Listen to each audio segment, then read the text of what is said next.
When I heard of Stride before its official release, I did not think the game was going to work or be fun. When thinking how parkour games worked, like Mirror's Edge, I didn't understand how you would be able to transfer those controls into VR, since VR is a lot more limited and has slightly more restrictions than a PC game would have. But the madmen did it, because this game is fun. Stride is one of the smoothest and most fluid VR games I have ever played. And when I made my first video on Mirror's Edge, part 1 and part 2 coming probably never, I talked about what made Mirror's Edge fun, and it was the 3 Fs. That the game was fast, fluid, and fun. And Stride nails all 3 of these. So how does Stride work? Well, you use the joystick to move, as you do most VR games. But to run, you have to physically move your hands up and down, which is already a +1 for this game. I keep raving about how using the motion of your hands in VR games make them a lot more immersive, and this is no exception. And it's a lot easier to control, unlike a game like Skyrim where I have to click down on the joystick and switching between walking and running is honestly really annoying and iffy. Stride simplifies it by just letting you move your hands. It also adds to the level of immersion, since you're not actually running in the game. Moving your hands up and down is usually something you do while running in real life. And since I don't have $1,400 to buy a catwalk, this suffices. To jump in the game, you hold down the B button, and to jump really high, you also have to move your arms in an upward fashion. Again, going back to moving your hands to make the game feel more immersive. And then to get over obstacles, you either can jump, or any surface or ledge can be grabbed by pressing the grip button. And that's about it. There's the gun, which you can grab from your chest, and it reloads by you just putting it to your side. And again, that's all there is to playing the game, or the controls at least. That took me about less than a minute to explain, which I think is good. For what makes Stride part of the fluidity of Stride so fun is its simplicity. I've played Boneworks and stuff, and climbing in that game can be interesting. It's not bad per se, but since Boneworks tries to simulate a in-game body and tries to go for that more realistic aspect, it can get a bit iffy, and the realism's a bit broken. I should be able to just put my legs over this edge. But Stride only registers your hands and your head. Sure, you've got a kind of invisible body, but you'll notice you can pretty much jump up a ledge even though technically your body wouldn't have cleared it.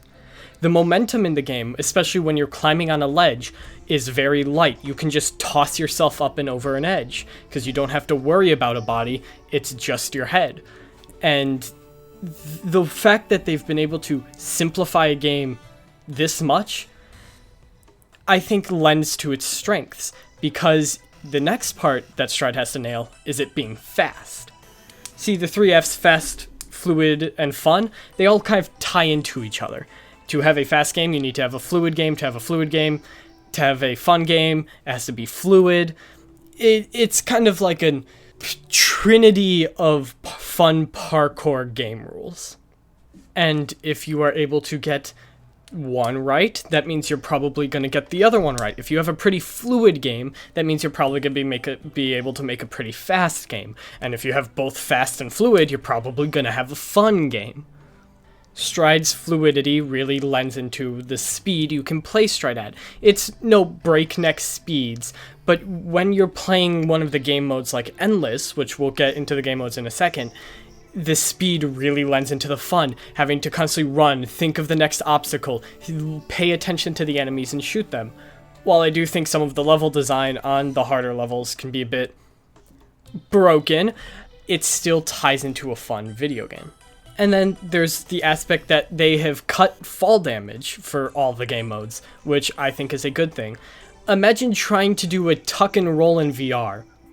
That would surely make people who are probably already motion sick from this game even more motion sick. Sometimes complexity for VR games is good. I think when you're trying to make a realistic shooter, something like Onward or other VR shooters, complexity plays into that a bit. Or a game like Into the Radius, where the complexity in the game mechanics, that works.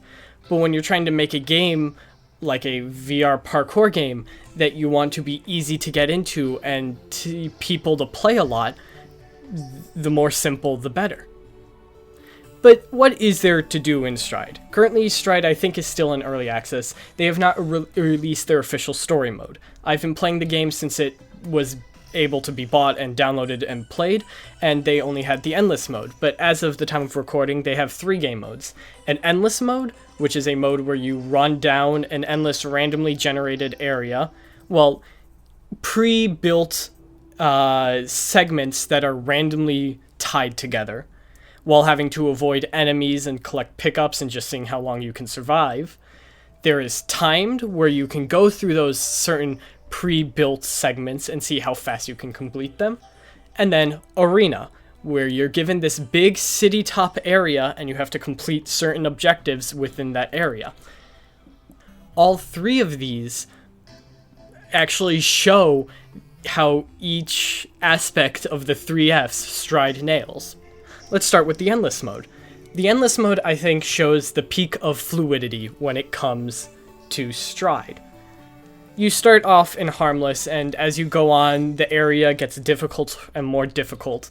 And since you are constantly being chased down by some ominous, all-consuming void thing, you have to constantly think of what's next. You have to pay attention to what's ahead of you and plan your next route, which is where the fluidity shines. Being able to tie each action, each jump, you're able to tie it into the next one to see if you can keep going. This also shows the fluidity in the combat somewhat, where as you're going in, snipers will appear, a drone will appear, and you have to then switch your mind from combat to action. You can't exactly stand still for too long while you shoot the enemies, because the void will catch up to you. So you have to tie them in together. Stride does have, like Mirror's Edge, a focus mode where you can press a button and time slows down a bit. And I think this focus mode is well done. I mainly just use it for the combat, less of the parkour, and it leads to some really sick looking moments. But if you want to experience something that shows how fluid Stride as a simple but fun VR parkour game is, the endless mode is your option. Next, you have the time trials. I am going to admit this here, I have not played many of the time trials. I'm just not that kind of person. But you can probably guess what I'm going to tie the time trials to. It shows how fast the game can play. If you've played endless mode, you'll know how to tie in your moves together, jumping from platform to platform. Now you have to take that fluidity and try to trim it down even more, getting from end to end as quick as you can. Then let's go into arena mode. Arena mode is just fun. I want to talk about something. The arena mode looks cool. While the endless mode has this kind of sci-fi-esque, futuresque kind of look to it, it's not exactly designed to look like your normal city tops. While the arena mode, while being kind of generic city structure, still looks like a city structure and adds to that level of immersion of you just running amongst the city. There are objectives you have to complete, like having to get to checkpoints, or picking up cases, or having to kill enemies. And while you're running about, there's several different challenges needing you to use the different parkour skills you have learned, like having to grapple hook, jump into buildings, slide, wall run, and rappel. And there's the pickups and the occasional enemies that aren't exactly part of an objective that will still try to shoot you down. But arena mode shows how the fun of Stride can be. A little arcade game to play, see how long you can last before you're either shot down or you fail too many objectives. Joyway is one of those companies that I think is really trying to kind of push the potential of VR. Stride is kind of their main big game. I think most people will know Joyway for Stride, but if you look at their catalog, they have made and are currently making many VR games.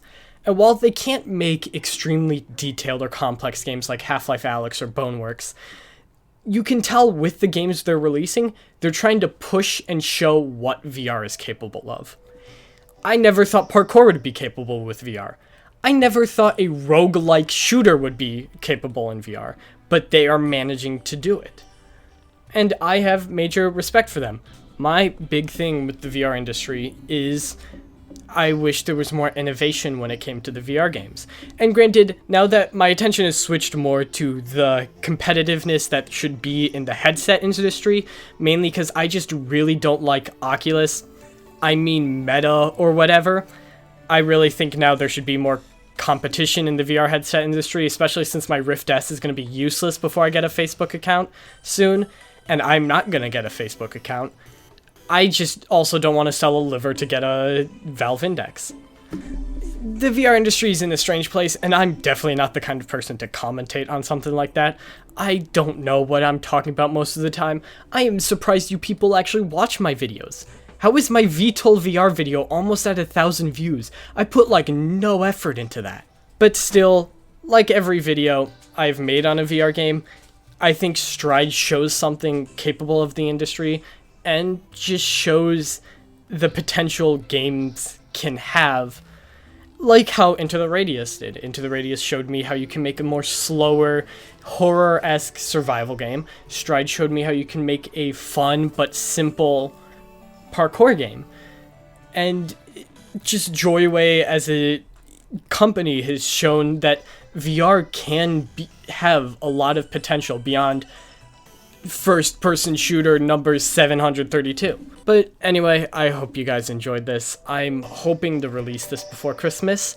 Let's see if I actually can. See you in the next video.